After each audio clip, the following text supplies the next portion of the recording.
would go from a beautiful 13-year-old girl to nothing. Come home and she fell into my arms on the floor and said, "Mum, I cannot do this anymore. What is the point of living?" Did everything. We went through the right channels. We spoke to the principal. The teacher didn't even give me the time of day. I've tried recording this video like 12 times and I keep getting really frustrated at it, but here we go. As a parent of school-age kids, you should be really concerned with what's not getting done around bullying. Teachers, schools, faculty members, principals, they're largely helpless. There's no meaningful intervention that they can do to stop a student from getting bullied. Here's how I've taught my girls. I've got an 11-year-old and a 7-year-old. They do Japanese mixed martial arts. So they're taught judo, jiu-jitsu, and a form of karate.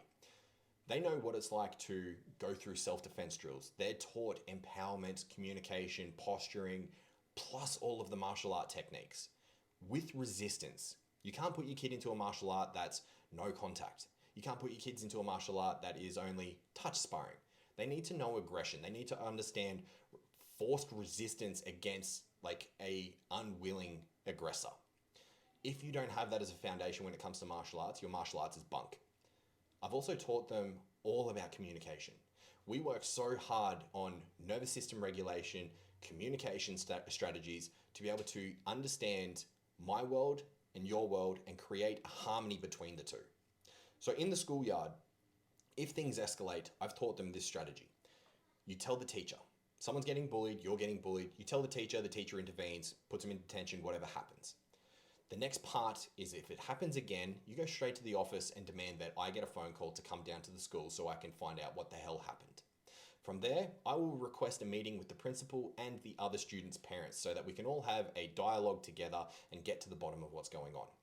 In that meeting, I will then talk to the child directly, whether the parents like it or not, whether the principal likes it or not. And I will inform them that essentially FAFO, that if they escalate any further and bullying doesn't get handled by the school and that they don't stop their behavior, my child has permission to be able to stop it before it starts.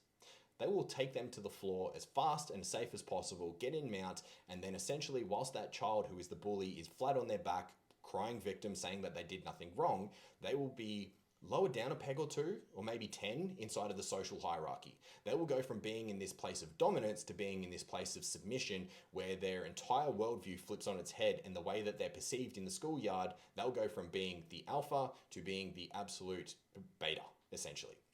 From that, the parents can then deal with the psychological fallout that happens because of that child's being put on their back. Not a single punch will be thrown. Not a single elbow, armbar, choke is necessary, because if you're in mounts and you're untrained and you're being mounted, you don't know what to do. You're flat on your back and someone's got their knees under your armpits, essentially with a closed fist ready to smash you in the face. I will tell a student that. And then if the parents don't like it, then they escalate it to go to court or whatever, I will happily deal with that, and then I will take it public. I'm willing to be made essentially a martyr for my children to be safe and secure. I don't care what I have to go through to be able to provide for them. And that's your job as a parent. You should be prepared to be able to do anything and everything to be able to protect, provide, and give them the life that they deserve. They deserve everything. And you should be the one to be able to provide it for them. On the flip side, my children also know not to bully people, because they understand as simple as possible that bullies hurt people that hurt people. Whatever's going on in their world at home, inside of their head and their heart, their anxieties, their hang-ups, their insecurities, the violence that they see, the alcoholism, whatever's going on, they're trying to take that out on other people. So first, they might try and do something, be a little bit empathetic with others, and bring them down to a level where they can be vulnerable and share what's actually going on. A lot of the times that my youngest, she's so good at this. She's a little social chameleon. She's molded people that have been bullies into being in their friendship group just by going, hey, we don't do that. We don't pick on other people. That's not acceptable behavior, and we don't like it. And if you continue doing it, we're not going to hang out with you anymore, and you can be alone. That breaks their heart, because all of a sudden they've just lost any piece of what they thought was friendship. It doesn't have to go violent though. It doesn't have to go hands-on. It can be dealt with at home, but it's up to the parents of the bullies. And a lot of the time, the parents don't know that their kids are being bullies. That's where you, as the parent of the child who's being bullied, needs to have that face-to-face conversation with the child and with the parents. I flat out refuse for my children to become a statistic and to go to their funeral. It's just not going to happen. So I will escalate things as fast and as aggressive as necessary, because realistically, society is only one bad day away from everything flipping on its head and we turning back into not so evolved humans again. And I'll throw something extra as well for the parents. You should be training. You should be the healthiest person in your family. You should be doing all the things necessary to be able to be the role model that your children are looking up to.